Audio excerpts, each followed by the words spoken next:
అందరికీ నమస్తే. Welcome back to wisdom share 1969 cooking videos. ఈరోజు మనము ఇంట్లోనే టేస్టీ మరియు క్రిస్పీ మసాలా వడలని తయారు చేసుకునే విధానాన్ని చూద్దాము. ముందుగా ఒక ఎంటీ బౌల్ తీసుకొని దాంట్లో ఒక డబ్బా పచ్చిపప్పు పోసి ఈ పచ్చిపప్పుని 3 సార్లు పాటు శుభ్రంగా కడుక్కోవాలి.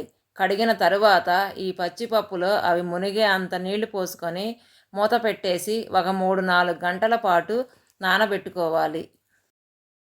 పచ్చిపప్పుని నానబెట్టుకొని దాదాపు 4 గంటలైంది. ఒకసారి మూత తీసి చూద్దాము. చూశారు కదండి పచ్చిపప్పు ఎంత బాగా ఉబ్బాయో. ఇప్పుడు ఈ నీళ్ళన్నింటినీ వంచేసి ఒకసారి శుభ్రంగా వాష్ చేసుకోవాలి. ఇప్పుడు వాష్ చేసుకున్న పచ్చిపప్పులో కొంచెము పచ్చిపప్పుని పక్కన పెట్టుకొని మిగతా పచ్చిపప్పుని అన్నింటినీ కూడా మిక్సీ జార్లో వేసుకొని గ్రైండ్ చేసుకోవాలి. చూశారు కదండి, పిండి అనేది ఇలా బరకగా ఉండాలి. అప్పుడే మసాలా వడలు క్రంచీగా వస్తాయి. ఇప్పుడు మనం గ్రైండ్ చేసుకున్న పిండి మొత్తాన్ని కూడా ఒక ఎంటీ బౌల్లోకి తీసుకొని మనం పక్కన పెట్టుకున్న పచ్చిపప్పు అన్నింటిని కూడా దీంట్లోకి వేసి 1 కప్పు ఆనియను, ఒక 5-6 పచ్చిమిర్చి, 1 కప్పు పుదీనాకు, 1 కప్పు కొత్తిమీర, అరకప్పు కరివేపాకు మొత్తం వేసి పిండంతా బాగా పట్టేటట్టుగా ఆకులు అన్నీ బాగా కలుపుకోవాలి. ఇప్పుడు దీంట్లోకి 1 స్పూను బియ్యపు పిండి, 2 స్పూన్లు జీలకర్ర, 1 స్పూను అల్లం వెల్లుల్లి పేస్టు వేసి పిండి మొత్తాన్ని కూడా బాగా కలుపుకోవాలి. మీకు విషయం చెప్పాలనుకున్నానండి. అదేంటంటే మసాలా వడలు చేస్తున్నప్పుడు పిండిలో తడి అనేది ఉండకూడదు. అందుకనే దీంట్లోకి 1 స్పూన్ బియ్యపు పిండి వేస్తే ఏదైనా నీళ్ళ తడి ఉన్నా కూడా పీల్చేస్తుంది.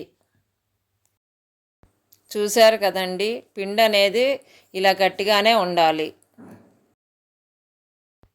ఇప్పుడు ఈ మసాలా వడపిండిని నేను ఏ విధముగా అయితే చిన్న చిన్న ముద్దల్లాగా తయారు చేస్తున్నానో అదే విధముగా మీరు కూడా పిండి మొత్తాన్ని చిన్న చిన్న ముద్దల్లాగా తయారు చేసుకోవాలి.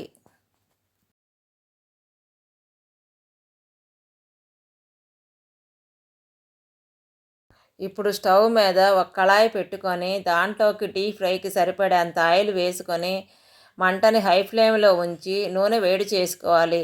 ఒకసారి నూనె వేడెక్కిన తర్వాత మంటని మీడియంలోకి పెట్టి నేను ఏ విధముగా అయితే ముద్దని చేతిలో పెట్టుకొని వడలాగా ఒత్తుతున్నానో అదే విధముగా మీరు కూడా అన్ని ముద్దల్ని చేతిలో ఒత్తుకొని వడల్లాగా నూనెలో వేసుకోవాలి. మీరు గుర్తుంచుకోవాల్సింది ఏంటంటే వడలు నూనెలో వేసిన తర్వాత వెంటనే తిప్పేయకూడదు. ఎందుకనంటే వెంటనే తిప్పేస్తే వడ అనేది పగిలిపోవడానికి ఛాన్స్ ఎక్కువగా ఉంటుంది. అందుకని వడలని 2 నిమిషాల పాటు ఉంచిన తరువాత తిప్పి వేసుకుంటే మంచిది. చూశారు కదండి, వడలు అనేవి ఈ విధముగా గోల్డెన్ బ్రౌన్ కలర్లో వచ్చే అంతవరకు కూడా వేయించుకోవాలి. మీరు గుర్తుంచుకోవాల్సింది ఏంటంటే రెండో వాయి వడలు వేసే ముందు మరలా మంటని హై ఫ్లేమ్లో పెట్టి నూనెను వేడి చేసుకోవాలి. ఒకసారి నూనె అంతా వేడెక్కిన తరువాత మళ్ళీ మంటని మీడియం ఫ్లేమ్లో పెట్టుకొని వడలన్నీ వేసి గోల్డెన్ బ్రౌన్ కలర్లో వచ్చే అంతవరకు కూడా వేయించుకోవాలి.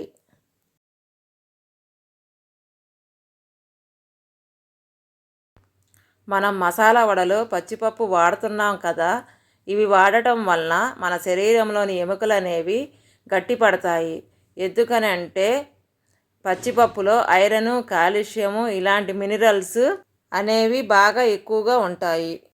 ఇప్పుడు మనం వేయించుకున్న మసాలా వడల్లో నూనెంతా పోయిన తరువాత ఒక ప్లేట్లోకి సర్వ్ చేసుకోవాలి. Thank you for watching. మీకు మా వీడియో నచ్చినట్టయితే please like, share, subscribe and click the bell icon.